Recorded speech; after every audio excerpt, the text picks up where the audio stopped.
Então tá, Marcos, vamos conversar um pouco aqui então. Tu tem um software chamado Eject, né?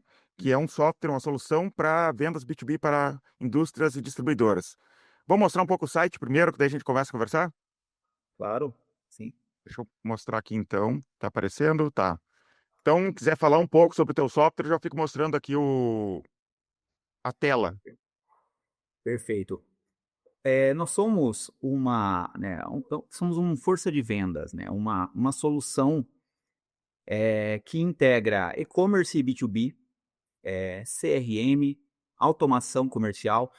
Basicamente, nós gerenciamos todo o comercial da empresa, de uma indústria e de uma distribuidora. Então, por exemplo, uma indústria ela precisa gerenciar os seus vendedores, o quanto eles estão vendendo, precisa gerenciar a carteirização de cada um desses vendedores, metas, comissões, esse tipo de coisa é a dor aí que a gente encontrou no mercado e estamos trabalhando para resolver. Sim. Como que tu teve a ideia de desenvolver esse software?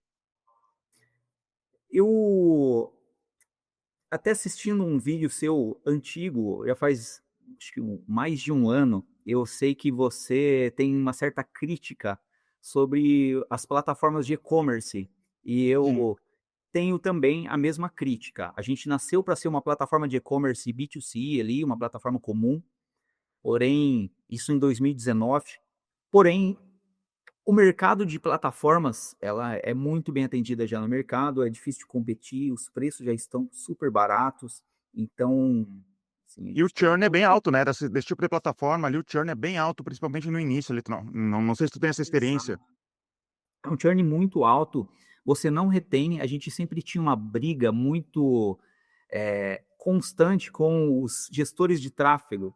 Então, por exemplo, o cliente queria uma loja virtual, a gente implementava a loja virtual, o gestor de tráfego entrava para fazer aquela loja vender, não conseguia e muitas vezes ela precisava escapar, ela colocava a culpa na plataforma, isso era bem desagradável e a gente, nossa, que situação, né? O nosso mercado é complicado.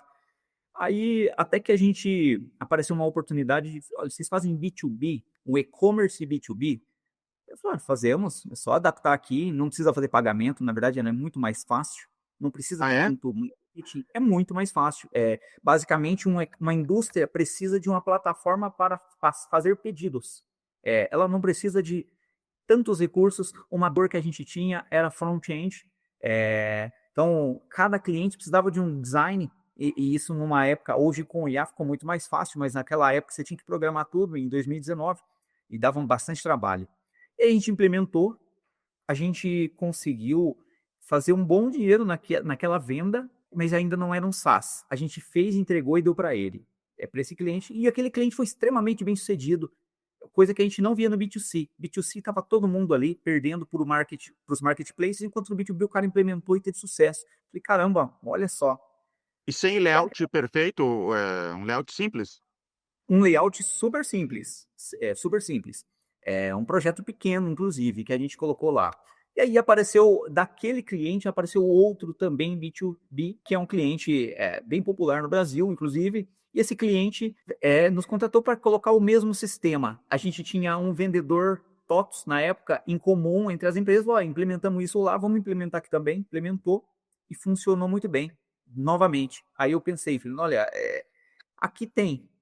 Vamos começar a flertar com esse mercado. E o B2C foi, cada vez mais a gente foi perdendo gosto, apesar de crescendo, a gente foi crescendo assim em número de clientes, o NRR nem tanto, mas a gente foi crescendo o número de clientes até certo ponto, tá? Temos um tamanho ainda pequeno, agora que a gente conseguiu novamente se colocar ali no mercado. Mas nesse ponto a gente falou, olha, precisamos pivotar. Vamos começar a trabalhar só com B2B, vamos descartar B2C, não vamos mais fazer. A não ser que seja um B2C Enterprise. Aí é outra história, a gente está falando com. Enfim, é outro papo, mas B2C para loja, assim, não vale a pena. Mudamos. E.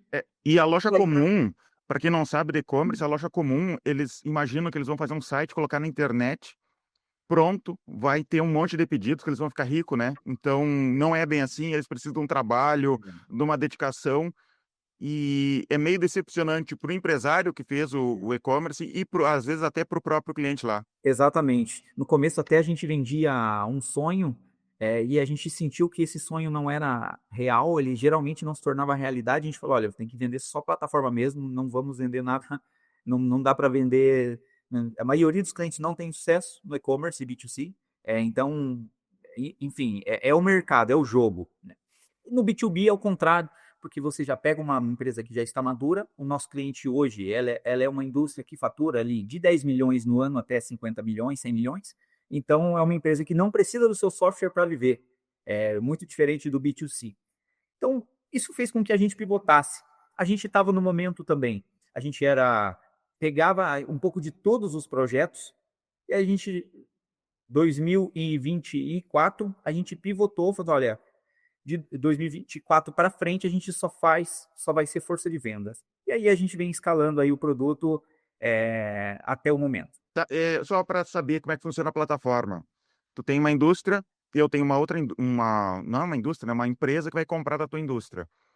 Quando eu vou usar a plataforma, eu não tá aberto para a internet os produtos e tudo, né? Eu teria que ter um cadastro, é assim que funciona? Eu me cadastro e a partir dali eu acesso, seleciono o que eu quero comprar e mando como pedido para a empresa que vai me mandar um boleto, um Pix, algo para mim pagar. É isso? É isso, essa é uma frente, tá? Mas nós descobrimos que essa não é a maior frente. Essa é um canal de venda que é o portal do cliente. Mas nós descobrimos algo ainda maior avançando nesse mercado B2B, é o mercado dos representantes. Então, por mais que uma empresa tenha um e-commerce B2B, o grosso da venda dessa indústria estão sendo feito pelos vendedores. E esses vendedores estão digitando e-mail, mandando WhatsApp, ou mandando WhatsApp ou mandando um e-mail para a empresa. E isso é uma dor muito comum desse meu ICP, que é indústrias de 10 a 100 milhões aí. Com isso, com esses clientes, eles não têm um sistema para gerenciar isso, eles recebem isso, é uma loucura, então o nosso sistema entra aí. A gente integra, esse cara já tem um bom ERP, geralmente, já tem um e-gestor, ele já tem um TOTUS, enfim, geralmente ele está estruturado a nível de ERP. Então o que a gente faz? Pega o software, integra com as APIs deste ERP, esse onboard leva cerca de 2 meses e ele já sai vendendo, podendo fazer pedido. Os vendedores deles entram, digitam o pedido na plataforma, os vendedores não precisam nem acessar o RP mais. Ah, Então, pelo próprio RP da empresa, ele não precisa nem entrar lá no... ele não precisa entrar no RP mais da empresa, porque vendedor está na rua. Então, eles Sim. podem acessar o celular, o nosso sistema, ou na versão. Na verdade, o nosso software é na web, mas na versão para desktop ali, ele entra e faz o pedido no notebook dele. Ah, tá. Ele não precisa mais ter acesso ao RP do cara. E nós Ma- integramos tudo. Por exemplo, Mas daí as informações do pedido caem no RP do empresário cai, lá depois. Ah, que cai, legal. exatamente. Esse que é o ponto. O cliente lá não precisa entrar na plataforma. Ele vai receber os pedidos dele lá no e-gestor dele, ou no TOTS dele. Quantas pessoas trabalhando na empresa hoje? Hoje a gente está com 6 pessoas trabalhando na empresa. Só, só um ponto, né? Um ponto que eu gostaria de destacar aqui, né? Que parece que a gente fez essa pivotagem, foi tudo muito fácil, mas não foi não, né? A gente iniciou a empresa em 2019, onde a gente fazia tudo, até site, a gente precisava sobreviver ali, e a gente foi pegando, eu sempre tive essa visão de produto, mas também precisava pegar esses serviços, serviço sempre dá muito dinheiro, você deve saber disso, serviço dá muito dinheiro, a ponto de que, só que eu nunca fui bom em serviço. Então, fui lá, fui tentando, fui entregando, às vezes entregava mal, mas entregava, enfim, foi construindo a minha carreira aí. Até que chegou um ponto que eu precisava de botar, porque a Eject tem que virar força de vendas e a gente não pode mais vender serviço, tal. Foi 2024. Mas para chegar aí, eu conheci uma pessoa em BH, e esse cara de BH tinha uma consultoria de RP, de SAP, TOTOS, e a gente trabalhou junto, fizemos alguns projetos junto, deu muito certo. A gente resolveu fazer uma joint venture. Então, o que eu faço hoje? por aqui entra serviço, eu pego, passo para minha fábrica de software. Esse cara, ele é especialista em gestão de projetos, então, apesar de empresário, então a gente conseguiu construir uma fábrica lá, com processo, com tudo bonitinho, com gerente de projeto. Então, hoje nós construímos essa fábrica de software, onde lá nós temos 12 pessoas e ficamos aqui com 6 pessoas no SaaS puro, né? Então aqui a gente ainda faz serviço, mas só serviço em cima do nosso software, que em breve cogitamos também passar o serviço do nosso software para a fábrica de software e para parceiros. É uma ideia minha também abrir isso para parceiros homologados, para Tá, fazer para a gente transbordar o serviço. sim, e qual é a proporção hoje de ganho hoje em relação de MR, tanto de MR, sei lá, 50% é MRR e 50% de serviço, como é que é? Não, hoje eu tenho aproximadamente 70% serviço, 30% MRR. Isso. Uhum, O nosso foco, a gente pivotou, virou o força de vendas ali em 2024, mas ainda o nosso foco não era MRR. O foco em MRR veio de 2025 para cá. Aí sim, a gente dobrou o nosso MRR, mas era um MRR super baixo, a gente focava mesmo em vender mais plataforma e ganhar no setup. E uhum. o MRR não, a gente não se importava tanto. Então a gente focava em pegar alguns clientes maiores. A gente tem cliente hoje líder na América Latina. E o que que te fez mudar esse pensamento? O que que doeu aí que tu, cara, preciso de mais MRR? Eu vi que eu estava entrando na mesma dor que a fábrica. Primeiramente, eu precisava sempre de mais braços e entrava mais dinheiro, mas eu gastava mais dinheiro. O MRR me dava uma estabilidade muito maior, uma tranquilidade maior. Então é isso que eu quis pivotar aí, né? E hoje é meu plano. Hoje eu tenho uma meta aqui interna que eu tenho que no mínimo crescer 5% de MRR mensal, tá? E Hum. desde janeiro a gente consegue isso no mínimo. Então 10, 15 é normal para uma empresa do meu tamanho. Ah, que legal. Tu pode falar quanto que vocês estão de MRR atualmente? Atualmente a gente está com 16.800 de MRR. Mas quando a gente Uhum. eu tomei aquela decisão, que foi em 2024, a gente estava com 8. Então a gente Uhum. dobrou aí os E a 8 meses. receita bruta mensal, mais ou menos? Por volta de 50 mil. 50. Ah, tá bom. Né? Até que eu gostaria de Ah, destacar aqui. Eu tinha esses mesmos 50 lá em janeiro, esses mesmos 50, porém, quando eu tomei a decisão de aumentar o MRR, eu, é, é quase que a qualquer custo. Inclusive, dar setup de graça para o cliente para poder jogar o cliente para dentro. Entendeu? Isso sim. aconteceu algumas vezes e vem acontecendo e pretendo continuar, que é uma estratégia que eu vejo isso acontecer numa empresa que a gente é parceira da fábrica de software, onde eles colocam isso no CAC. Então, vamos colocar no CAC o custo do setup. E a gente coloca. E estamos tendo sucesso com isso. Apesar de que hoje quando a gente fez isso, o 50 caiu para 30, e depois a gente está escalando, está voltando para o 50 agora. E Mas assustou? foi uma dor, foi. Só que eu tinha a fábrica que me dava uma certa tranquilidade do outro lado, né? Então eu estava um pouco escorado, por isso que eu consegui fazer. Mas não é fácil mesmo, não. É meio assustador. Tu sabe que a Adobe passou por isso? Eu não sei se tu já viu algum vídeo de eu falando que a Adobe passou pelo mesmo problema. Eles vendiam o software on-premise, né? Então, sei lá, um Photoshop custava uns R$ 5.000, comprava e tinha licença e podia usar quanto quisesse. Até, sei lá, eternamente, né? E de repente tu ia querer comprar uma nova versão daqui 2, 3 anos, porque tu é profissional muito da área. Eles mudaram para software como serviço e ali eles tiveram problemas na mudança também, que nem tu teve esse mesmo problema. Até é legal saber toda a história, né? Porque numa empresa menor teve exatamente o mesmo problema.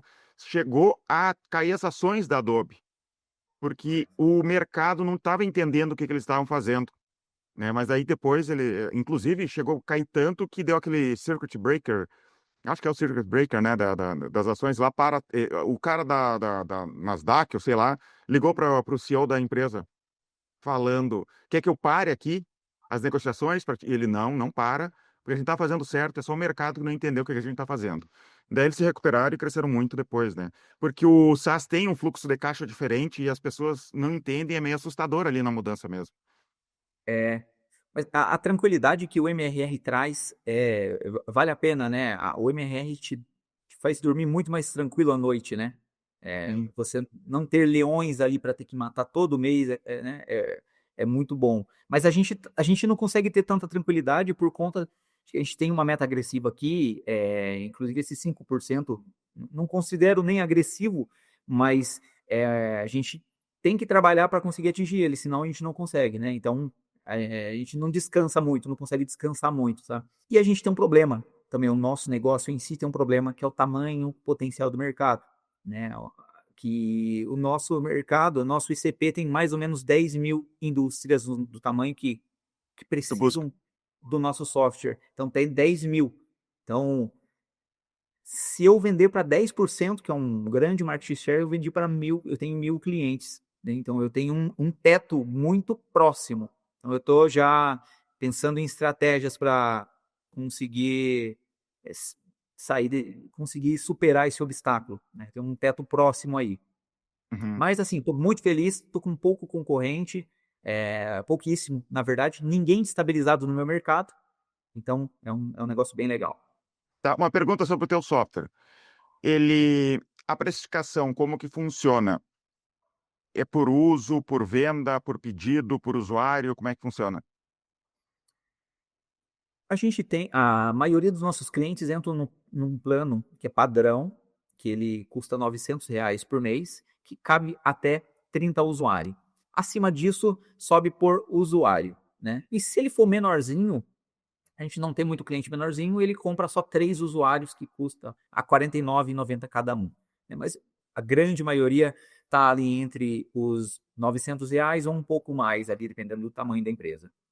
Eu falo isso da precificação porque, de repente, a solução pode estar não necessariamente em vender mais, né? Ah, consegui 10% do mercado, agora vai ser difícil eu conseguir 50% do mercado.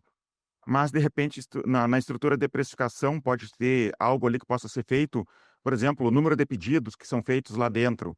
E daí tu ganha por movimentação, né? Tem níveis de precificação por preço, por usuário e por uso, né? Não, por preço não, por usuário, por plano e por uso, né? Então dá para de repente pensar nesse sentido e daí aquelas empresas que tu tem ali já dá para dar um boom muito grande em crescimento de receita bruta e não necessariamente tu precisa ficar tendo que ter um monopólio do mercado para poder continuar crescendo. Concordo. Eu tenho um pouco de receio disso, mas eu nunca tentei. Mas eu tenho um pouco de receio porque o meu cliente pensa num diretor comercial de uma indústria. É uma pessoa muito conservadora. E essa pessoa, ela não costuma colocar uma outra pessoa que vai ganhar 2% do negócio dela. Você entendeu? Todas as vendas, uma pessoa é igual o gestor. Se uma pessoa adotou o meu software, todas as vendas dessa empresa, dessa indústria, vai passar pelo nosso software. Então, se a gente colocar 1 ou 2% nos pedidos que eles fazem, a gente está pegando 1% do faturamento deles, entendeu? É muito dinheiro. Podemos trabalhar talvez num valor menor, mas é sim podemos considerar isso e pode fazer sentido. A gente pode tentar negociar isso aí. Às vezes dá para trabalhar assim, dá para meter ali dentro até um sistema de pagamento bem simples que fique tão bom para ele que ele nem perceba que está deixando ali, porque é que nem banco, né? Não sei se tu já foi olhar lá no teus relatórios contábeis quanto que tu deixa para o banco todo ano, a gente nem sabe, mas é um monte de dinheiro por causa das movimentações, né? Mas de repente dá para pensar assim. Mas eu quero te perguntar outra coisa. Como é que tu faz a geração de leads hoje? Olha, essa é a minha principal dor hoje. Por eu, você ouviu a minha história, você viu que eu estava focado em outras coisas, em entregar projeto, depois eu estava em vender ali para esses clientes. Hoje eu estou conseguindo, como eu estou precisando manter um crescimento do MRR de no mínimo 5%, e a gente está conseguindo isso, um pouco mais, a gente tem que ter lead. Se a gente não tiver lead, a gente não vende. E aí eu descobri o quanto isso é difícil, que até então tudo vinha via indicação e aquela coisa. Hoje, os meus leads vêm. Eu dei alguma sorte de encontrar 2 vendedores de um grande ERP aqui no Brasil.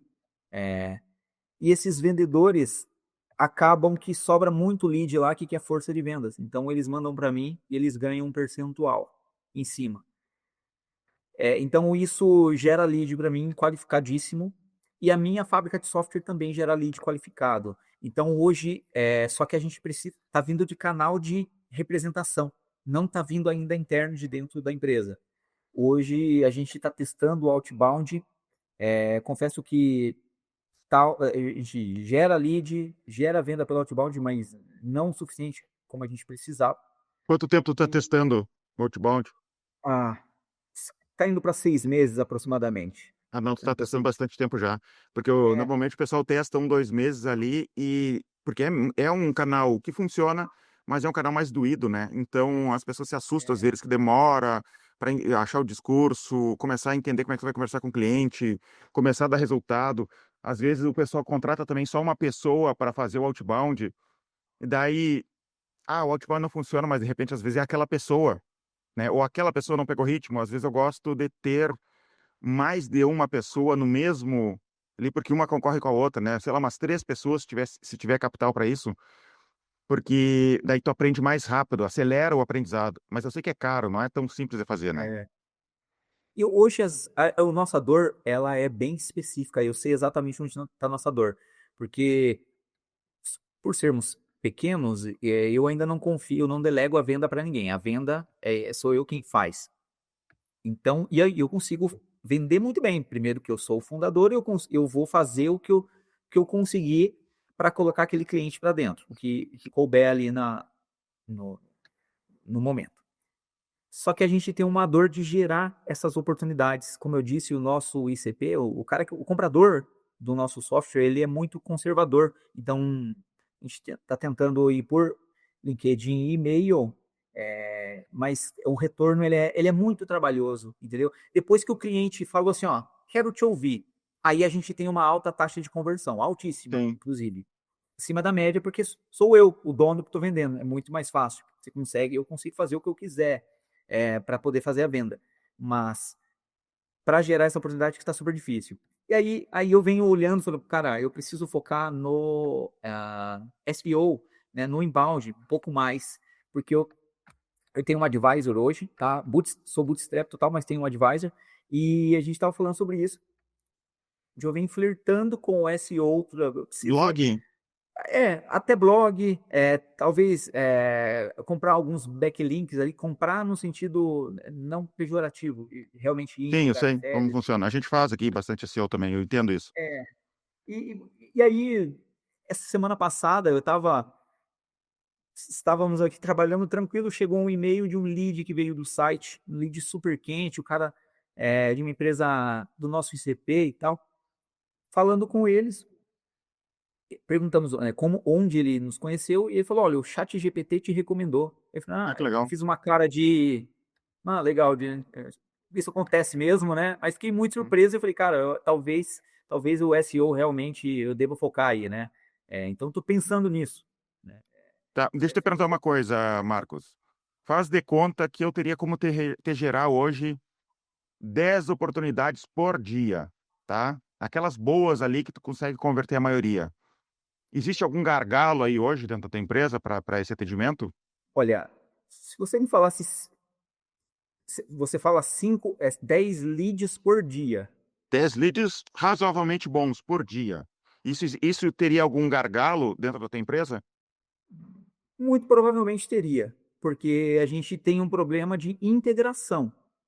Mas, se, por exemplo, conseguir termos uma integração, por exemplo, o e-gestor, a gente faz uma integração e deixa essa integração plug and play, aí já não teria mais gargalo. Aí é plug and play, é só cadastrar e ele usar. Porque não Tá, eu, tem. eu falo isso porque tu me falou ali do resultado que tu tá tendo com os vendedores. Eu bateria muito nos vendedores hoje, né? Tentar achar mais caras como esses aí, que já estão dando certo, De, né? é, Porque se tá dando certo, tem que incentivar isso, né? E até, de repente, incentivar mais os próprios vendedores atuais, né? De repente, dar algo a mais para esses vendedores, incentivar eles de alguma maneira para crescer mesmo. para ser sincero, a gente fez isso. lá atrás, eles são realmente hunters, tá? Do mercado. E a gente combinou o seguinte: eles vieram com uma promessa de trazer muitos clientes para mim, para um determinado RP do mercado brasileiro. Então a gente ia conseguir fazer esse plug and play e eu ia conseguir assumir todas essas integrações aí em volume alto. E o objetivo é que eles me trouxessem essas vendas, estão trazendo, e lá na frente, se houver uma aquisição ou lá no momento futuro, eles teriam um percentual equivalente ao que eles trouxeram. Então a gente ia puxar lá, tirar uma foto, um snapshot de como está o MRR, e se o que eles trouxeram de clientes equivaler a 10%, eles têm 10% fazendo essa aquisição. Então, esse é o acordo que a gente fez para manter eles aí ao longo prazo com a gente. E realmente são vendedores muito caros aí que a gente deu sorte de ter. Legal. Eu imagino que tu não tem muito churn pelo nível do teu MRR ali, mas me fala um pouco. Tem churn? É, não tem muito churn, tanto pelo MRR ser baixo, aí então a gente consegue dar uma atenção boa, mas porque o nosso mercado não gera muito churn mesmo. Tá? Uhum. Nosso mercado, a indústria, não sei qual é a sua familiaridade com isso, mas a indústria ela é extremamente conservadora. Então, uma vez que ela implementou um RP lá, ela não troca, até que ocorra algo muito grande. Então, uma vez que eles colocaram a gente, colocou todos os vendedores deles vendendo nosso software, todos os clientes comprando nosso software, é muito dolorido para eles trocarem. Uhum. É baixíssimo o nosso churn. Sim. E tu tem algum grande problema aí, além de gerar mais leads? Hoje, algo que se preocupa? Não, o principal problema hoje a gente está com um time legal de operação, o nosso principal problema é geração de lead. É. Então tá, Marcos, muito legal o teu software, saber da tua história aí, tá? Muito obrigado que tu abriu números aí, contou bastante coisa interessante pra gente aqui. E é isso daí. Beleza, Davidson. Tá Obrigado. bom. Obrigado. Abraço. Abraço.